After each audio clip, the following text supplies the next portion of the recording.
Corona के बढ़ते संकट के बीच उत्तर प्रदेश में लॉकडाउन को बढ़ा दिया गया है। यूपी में 2 दिन के लिए लॉकडाउन बढ़ गया है, यानी अब मंगलवार बुधवार भी लॉकडाउन रहेगा, जो गुरुवार सुबह 7 बजे तक जारी रहेगा। रामपुर के मिलक तहसील के गांव मोहम्मदपुर जदीद मंडप में शादी की रस्में पूरी कर रही दुल्हन को जब यह पता चला कि वो पंचायत चुनाव में बीडीसी सदस्य के तौर पर जीत गई है, तो उसकी खुशी का ठिकाना नहीं रहा।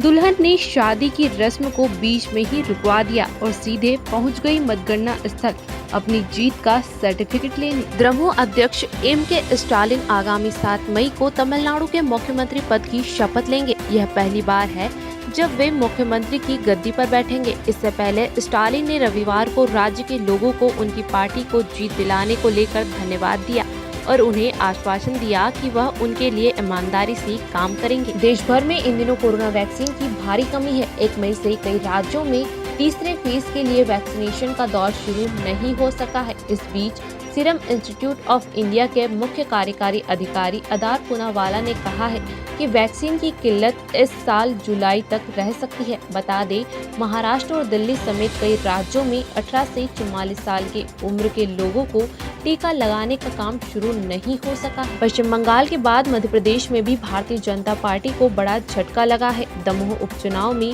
भारतीय जनता पार्टी को बड़ी हार का मुंह देखना पड़ा है।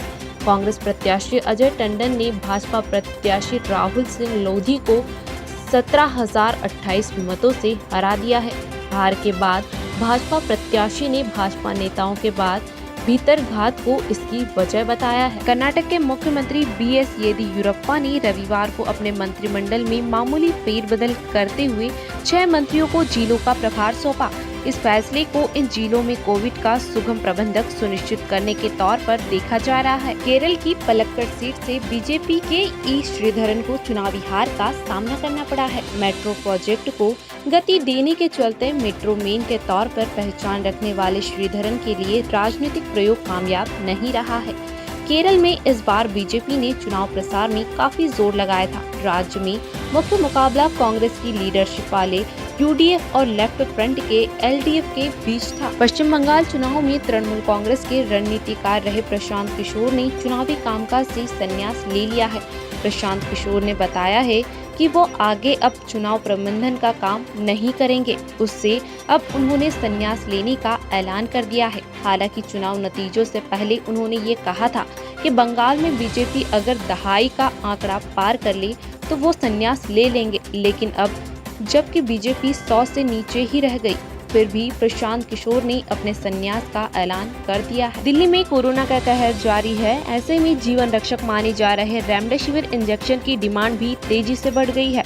हर कीमत पर लोग इसे खरीदने के लिए तैयार है, लेकिन रेमडेसिविर आसानी से नहीं मिल पा रहा है। हाल ही में बीजेपी प्रवक्ता हरीश खुराना ने ट्विटर पर इसे लेकर कांग्रेस विधायक से मदद मांगी है। बड़नगर थाने पर मुखबिर द्वारा सूचना प्राप्त होने पर बड़नगर पुलिस बल तस्दीक एवं कार्यवाही हेतु मुखबिर द्वारा बताया स्थान टकरावदा गांव में तालाब के पास पहुंचे, जहां 2 व्यक्ति एक नीले रंग का ट्रैक्टर व एक ट्रॉली लिए खड़े थे, जिसे घेराबंदी कर हिरासत में लिया। आरोपियों का हुलिया मुखबिर द्वारा बताए अनुसार पाया जाने पर ट्रैक्टर की तलाश लेते ट्रॉली में नीले रंग की त्रिपाल ढकी थी, जिसे हटाकर देखा तो देशी मदिरा होना पाया गया।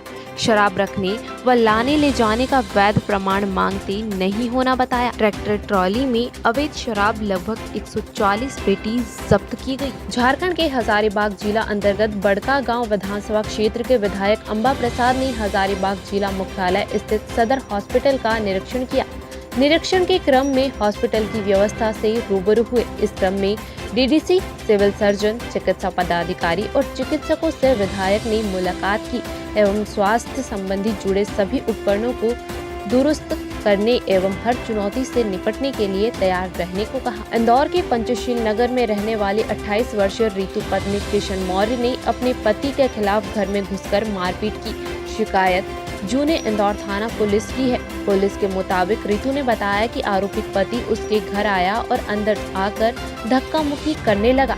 पत्नी से बच्ची को छीनने की कोशिश की। इसके बाद गाली गलौज करने लगा। पत्नी ने मना किया तो उसे हत्या की धमकी दी। मामले में पुलिस ने केस दर्ज कर लिया है। बिहार के बेगूसराय में कोरोना महामारी के बीच हुई एक शादी चर्चा का विषय बनी हुई है। दरअसल इस शादी में दूल्हा दुल्हन ने सोशल डिस्टेंसिंग का पालन करते हुए डंडे के सहारे से एक दूसरे को जयमाला पहनाई और रस्म को पूरी की। देश में कोविड-19 की दूसरी लहर आते ही लगातार कोरोना के मामले बढ़ते जा रहे हैं। इस मुश्किल समय में अक्षय कुमार, ट्विंकल खन्ना, सुष्मिता सेन, प्रियंका चोपड़ा समेत कई बॉलीवुड सेलेब्स अपना योगदान दे रहे हैं, जिनमें अब फरहान अख्तर का नाम भी जुड़ चुका है।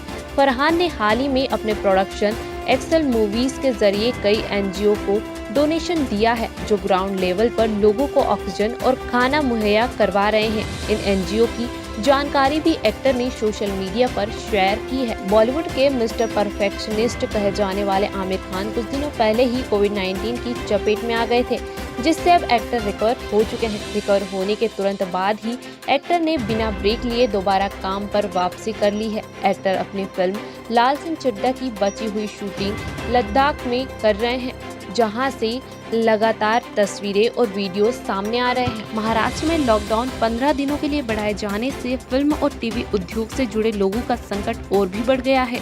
सिने एम्प्लॉयज के संगठनों के फेडरेशन FWICE ने बताया कि लॉकडाउन बढ़ा तो 1000 करोड़ रुपए का नुकसान होना तय है। ये सरकार को पहले ही सूचित किया गया था। दूसरे स्टेट में बायो बबल में शूटिंग हो रही है। मुंबई तो सिने इंडस्ट्री का हब है, यहाँ भी परमिशन मिलनी चाहिए। शो बिग बॉस 14 की विनर रह चुकी रुबीना दिलेक भी अब कोरोना वायरस की चपेट में आ चुकी है। एक्ट्रेस ने अपने पॉजिटिव होने की खबर सोशल मीडिया के जरिए देते हुए संपर्क में आए लोगों से टेस्ट करवाने की भी अपील की है। साथ ही कहा कि अब वो 1 महीने बाद प्लाज्मा डोनेट कर पाएंगी। इंडियन प्रीमियर लीग में रविवार को खेले गए मुकाबले में दिल्ली कैपिटल्स ने पंजाब किंग्स को 7 विकेट से हरा दिया। दिल्ली में खेले गए मुकाबले में कप्तान ऋषभ पंत की टीम शुरू से ही हावी रही। पंजाब के कप्तान मयंक को छोड़कर टीम का कोई भी बल्लेबाज दिल्ली के बॉलर्स के आगे टिक नहीं सका। इसके बाद शिखर धवन और पृथ्वी शॉ की ताबड़तोड़ शुरुआत ने दिल्ली की जीत सुनिश्चित कर दी। इंडियन प्रीमियर लीग में सनराइजर्स हैदराबाद के हेड कोच ट्रेवर बेलिस ने डेविड वार्नर को प्लेइंग 11 से बाहर किए जाने पर सफाई दी। उन्होंने कहा कि वार्नर को टीम से बाहर करना एक मुश्किल फैसला था, लेकिन इंडियन प्रीमियर लीग के मौजूदा सत्र में टीम के खराब प्रदर्शन की वजह से टीम मैनेजमेंट को ऐसा फैसला लेने के लिए मजबूर होना पड़ा। कोरोना की दूसरी लहर से जूझ रहे भारत की मदद के लिए खेल जगत ने भी हाथ बढ़ाने की शुरुआत की है। इसी के मद्देनजर क्रिकेट ऑस्ट्रेलिया ने भारत की मदद के लिए $50,000 यानी करीब 37 लाख रुपए डोनेट करने का फैसला किया है। इससे भारत को कोरोना के खिलाफ लड़ाई लड़ने में मदद मिलेगी। क्रिकेट ऑस्ट्रेलिया ने कहा कि भारत और ऑस्ट्रेलिया एक दूसरे के अच्छे दोस्त हैं। हम भारत में बने हालात से काफी चिंतित हैं। हम हर कदम पर अपने साथी के साथ खड़े हैं।